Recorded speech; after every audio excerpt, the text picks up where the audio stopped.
If you watch self-improvement videos or spirituality videos, you've probably seen vision boards and how much they can improve your success. But if every time you try to make a vision board, you are not seeing the results you want to, it's probably because you are not using the vision board to its fullest potential and missing out on very crucial details. Throughout this video, I'm going to share tips and techniques on how to bring your vision into a reality. But first, we have to understand what a vision board is. Now, for those of you uninformed and don't know what a vision board actually is, a vision board is to help you visualize goals that you want. It feels real because it's images versus just plain words. But vision boards kind of suck for a majority of people, especially if you have never accomplished a goal that is on your vision board or similar replicated in your real life. For example, if you are in poverty or you have come from an underprivileged background and you have a desire to be a millionaire, feel like are in your way because you've never accomplished anything close to being a millionaire. You don't even know what it feels like to be a millionaire in the position of a millionaire. So today we're going to be discussing why your vision board sucks, how to actually do an efficient vision board, the mentality shift, the emotional shift that needs to take place, and also how to keep yourself consistent with your goals. We're not going to fail 2024, especially if you're already feeling like it's not your year. Like 2025 is your year, 2024 you've already messed up. Like, no guys, I'm going to leave chapters here for if you want to skip to a specific part of the video, then it's going to be here for you. We're going to go ahead and get into why your vision boards suck, why you fail at the new year, why you keep falling off. Like, guys, you're not gonna fail on my watch, babes. Not on my watch. Not on my watch. Like I was saying in the intro, the point of a vision board is to get very clear on your goals. It's to see your goals as images instead of just seeing them as words, because it's more inspirational, it's more entertaining, it's just visually more stimulating for us to see our goals in front of us as images. It also allows things to be in one place and be very concise. We can say this is what we want to accomplish in a year and have it there and be as a reminder as well. The problem with vision boards, I fear, is that they can start to become more of dreams versus goals. They can also feel extremely overwhelming because we have absolutely no understanding how we can actually accomplish these goals. Using the example of I want to be a millionaire. Okay, especially if you're coming from a background that is money trauma focused, you have no great relationship with money, nobody that you've ever known has even made it to $1 million in your life. Like, you only see these people on TV and in movies and on YouTube interviews. You don't know how to actually get there. And so putting $1 million, I want to be a millionaire, on my vision board is great. Don't get me wrong. There's nothing wrong with a vision board, but it can be very overwhelming to actually understand the steps to get there, and you can actually mentally talk yourself out of your goal before you get there. There is a lack of actionable steps that comes with a vision board. It's just images on a board and you're expected to figure out how to get there. If it works for you, that's completely fine. But for those who feel very overwhelmed with this whole process, I'm going to guide you through a step-by-step on what you can do to actually make your vision board work better for you and give you a formula that is going to make it so much easier to take actions and make your dreams not be dreams, but goals. That is leading me into my first step, is to get mentally where you need to be at to make your vision board an actual reality. So your vision board is part your visuals, and it's also the mentality that you bring with this vision board, right? It is a mental game. It's something that you should be mentally focused on before you physically start doing things. Now, this is not an opening for you to start procrastinating. No, it's to say, from doing your mental space right now to the mental space that is aligned with your goals, that is what is important. I have a couple of things written down, some questions that you should ask yourself before you actually start getting into your vision board. Why do you want these goals? Why do you even want to achieve them? What will this do to change your life, or what will it do to change you? What is the mentality it will take for you to get to your goals? It can be stuck in a place of having a impoverished mentality but be the richest person in the room, and it's like, if you are not able to accept those riches as your own, if you're not able to accept that you are worthy of attaining those riches, then you're just going to keep repeating the same situation. You can lose all of your money in one day, and that's not to scare you. That's just to say that if you are not keeping and maintaining this mentality that you are abundant and you can maintain this money and you can have this money, then you're going to lose it. Even if you don't mentally feel this way, even if you don't mentally feel this new objective, or even if you don't mentally feel like this is something that you can take on, or this is some mentality that is important to you, or you are able to even process this is something tangible and possible to you, the way that you're going to start slowly moving into this next space into your life, or moving into this mentality that is in alignment with your vision board, is reaffirming it. So we like repetition, our brain likes repetition. This is how we create habits, is through repetition. And the way to build a habit is through repeating something, doing something very repetitively.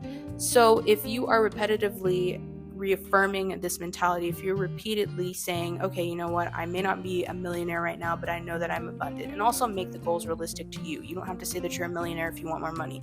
You can just say that you are an abundance of money. You can say that you are continuously gaining more and more income. It's completely up to you the way that you want to reframe this, but make it very possible and tangible for yourself. It's not to say that you have to monitor your thoughts 24/7, because that can be a very difficult and mentally draining thing to do. When you catch yourself doing this, make sure that you are reaffirming. And it doesn't mean that you have to be 100% conscious of all of your actions 24/7. It just means that when you are catching yourself in these moments where you're like, oh my gosh, I'm actually sitting here sabotaging myself. I'm actually saying that I can't afford X, Y, and Z. I'm actually saying that I don't have money. Reaffirm it. Reframe that same mentality that is going to align you with your vision board in that present moment. Another way to really keep on top of this is to do mood journaling. I can do a video about that separately, but to just do journaling, practicing being present in the moment, because that's going to help you regulate and understand your emotions when they're happening instead of like 10 hours later. After we have this mentality, we're going to actually get images based on this mentality that we have. So again, I'm going to run with the millionaire example. If you want to be a millionaire, but you have a bad relationship with money, you're going to compile images, sayings, phrases, quotes, whatever you feel very connected to about becoming a millionaire, healing your relationship with money, doing better with money, being in a state of abundance, whatever you feel is needed to maintain this mentality or keep this mentality, or even attain it from zero. You can start from zero. It doesn't have to be that you already have some relationship with money. Even if you have the most terrible relationship with money, you can start over. You have that decision and you can choose and decide. This should be the first of the vision board. I would recommend either using a notebook or a binder where you can glue these images in, and you can see, number one is your mentality, that you can see mentally this is where you are. You want to get very emotionally focused first, because that is really the structure of our beings, how we can keep coming back to the same mentality over and over again. And this is just a reaffirmation. Again, if you've had a hard day and you've fallen back and you don't know any of your affirmations, or you're just really feeling lost and stuck, this is the page to come back to remind you of who you are. But you're an amazing person and you deserve every goal that you want to attain. This is just a reminder of that. Chapter 2, how to create your dream life. Okay, so most people actually have an idea of what their dream life would look like. So that could be you being on a sandy beach, that could be you having a family, financial freedom, having 1 million TikTok followers, whatever your dream life is. For those of you who actually don't, this section is more primarily based on yourself. I want you to think about the problems that you face in your day-to-day life. What are the things that you continuously run into that make your life more painful? They make you more emotional. They get you in a rile. They make you feel stressed out. What are those things? Then I want you to come up with some brainstorms of how you could actually fix these problems. What do you want to do to actually combat this problem? So we're going to start brainstorming these things.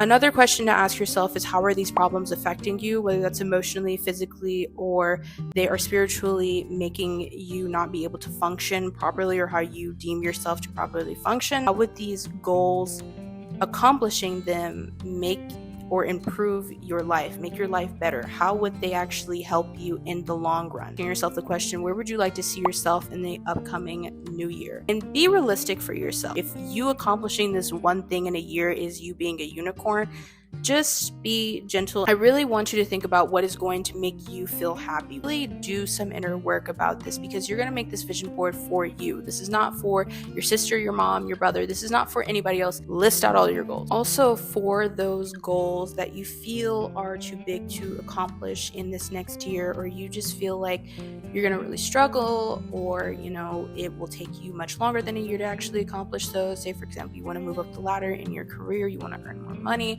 whatever that is, it doesn't mean that you aren't capable of accomplishing them.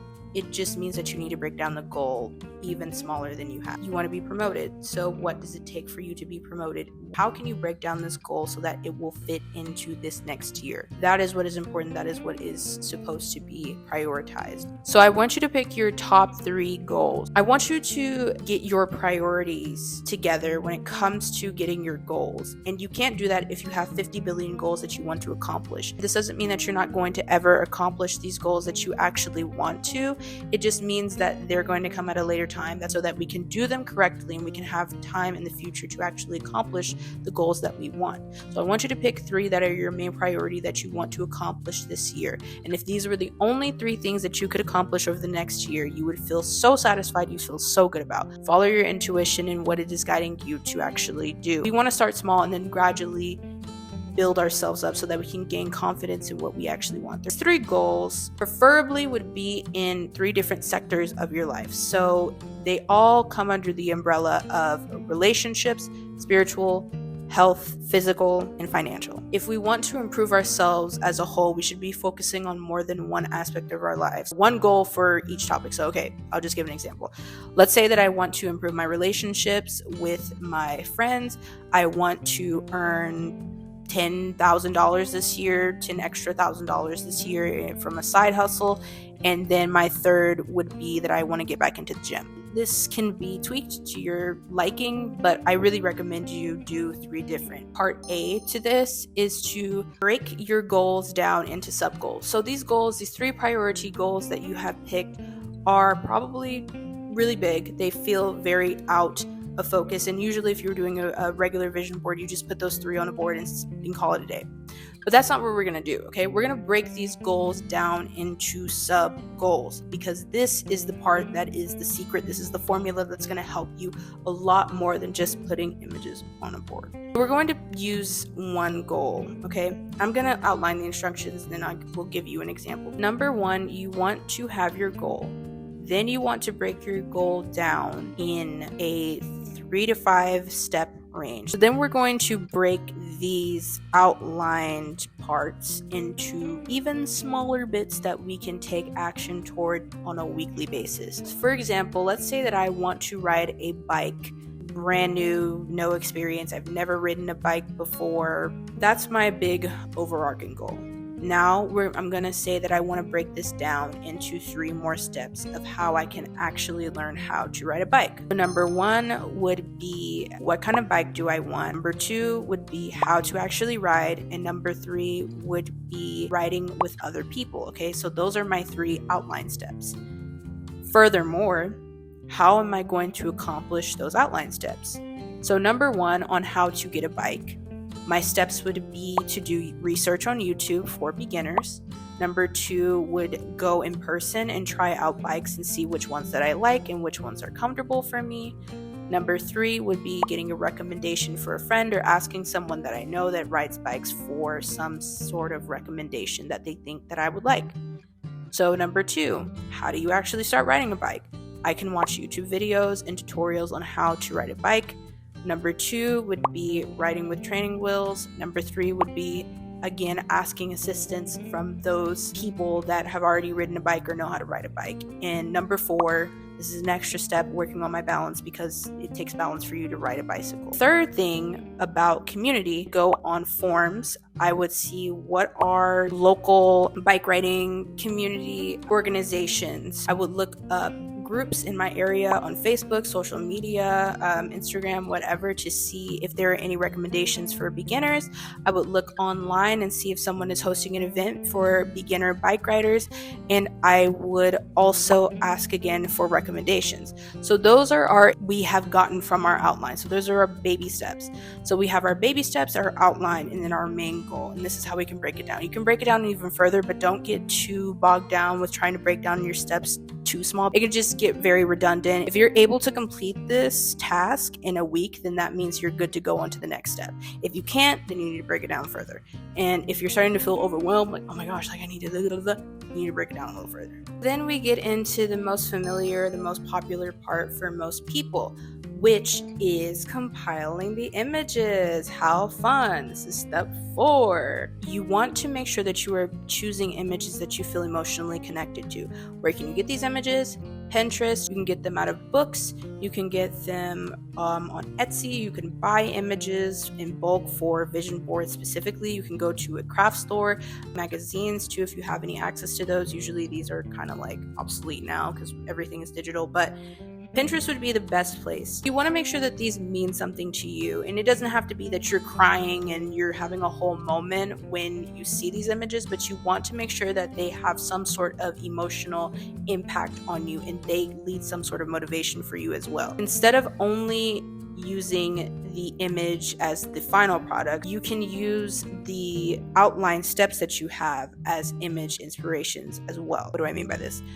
If you wanted to use the example of riding with community, you can also use images of pictures of people riding bikes in group. This will also help you see the steps visualized as well. Not only the goal, but the actions to get there as well. It also gives you the confidence that you can do the steps in between to get where you want to go. Number 5 is in 2 parts. So number 5A is compiling all of these images together. So you're going to want to put your images on this page.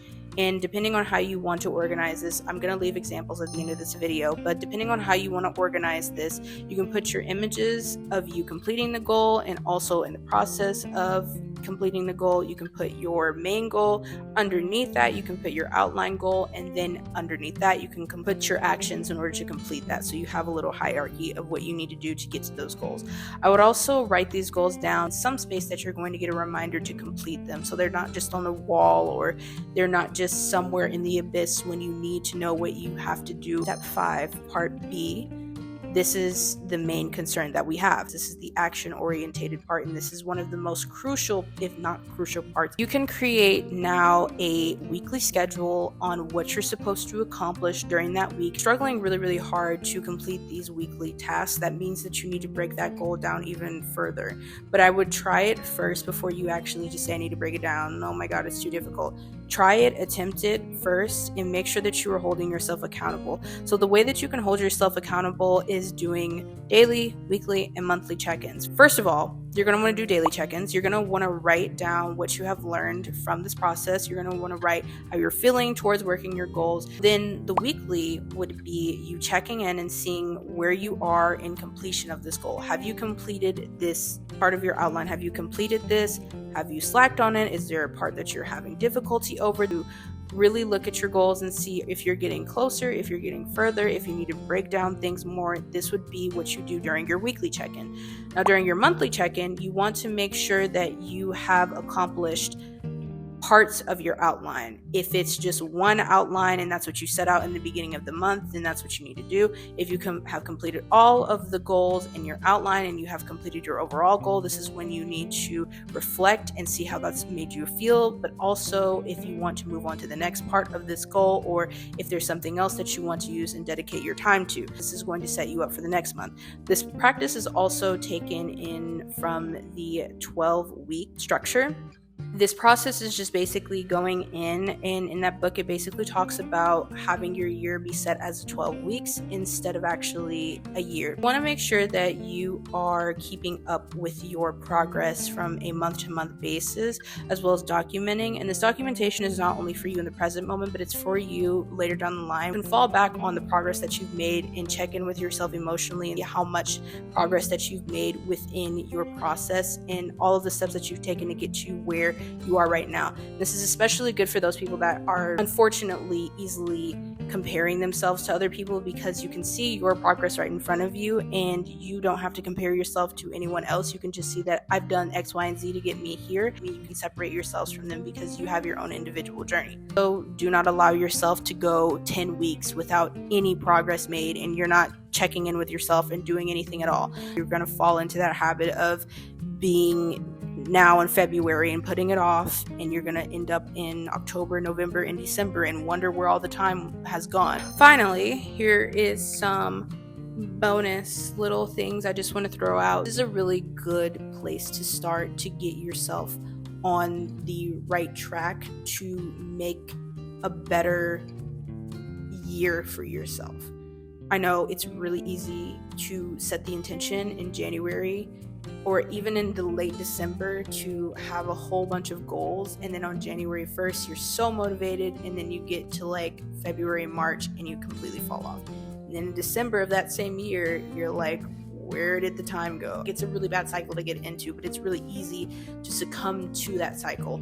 So this is really just good for you to be held accountable throughout the entire year so that you aren't stressed out trying to figure things out. I also want to say having self-compassion for yourself during this time is really, really important. This is probably really difficult for you to accomplish these goals, especially if they're brand new and they're really outside of your comfort zone. Don't feel bad if you have days where you're just not able to complete them, or you're just not able to achieve what you want to accomplish in that day. Don't feel like you have to beat yourself up about it. There's always tomorrow to complete this. It's really easy to get down on yourself when you are determined to do something.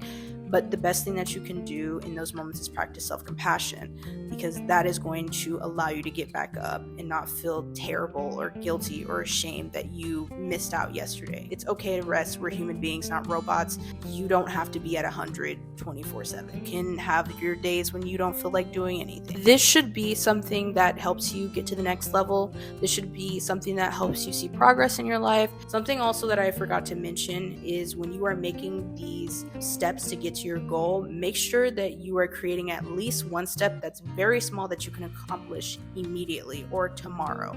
You want to make sure that you're giving yourself small wins, because it's going to motivate you for the future and it's going to allow you to make bigger and better progress. The way that we start to build confidence when accomplishing our goals is by having these wins and telling ourselves that we're capable of them and actually completing them. Even if at first we fail or we are not able to 100% complete this goal, you are capable of doing this. And when you show yourself that you are capable of doing it, when you build this confidence by doing instead of saying that you're going to do or getting bogged down about how you're supposed to do this, you're going to build so much more confidence. You're going to be able to accomplish so much more than you thought possible. Yeah, overall, that's really the closing notes for me. Essentially, the summary is vision boards are for visuals. Sometimes we can get really bogged down with only visuals and not having any action behind them. We have to make sure that we're programming our mentality to align with our vision board goals and that we are sticking to those beliefs. We want to make sure that, again, they're in alignment with our goals. From our goals, we want to brainstorm how we can resolve the problems that we have in our current life and our day-to-day. We want to break those goals down into sub-goals so that they're easier to attain. We want to compile images to put on a piece of paper, a vision board, gain a more attainable vision board versus just images on a piece of paper with no sense of direction. Remind yourself on that first page of the mentality and how you're going to fix this problem. We all go through ups and downs. Just stay consistent for at least this whole month term and see how you feel at the end of it. We want to make sure that we are holding ourselves accountable, so we want to have daily, weekly, and monthly check-ins. That's really it. So I hope you enjoyed this video. Yeah, these are the new formats of my videos.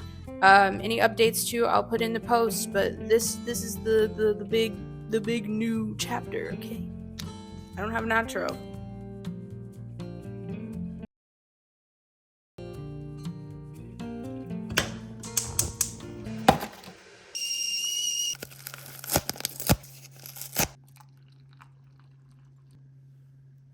I had like this whole like aesthetic intro to this video. Let me sip some tea, guys, but I drank it all, so we're just gonna be drinking water. Back to the video.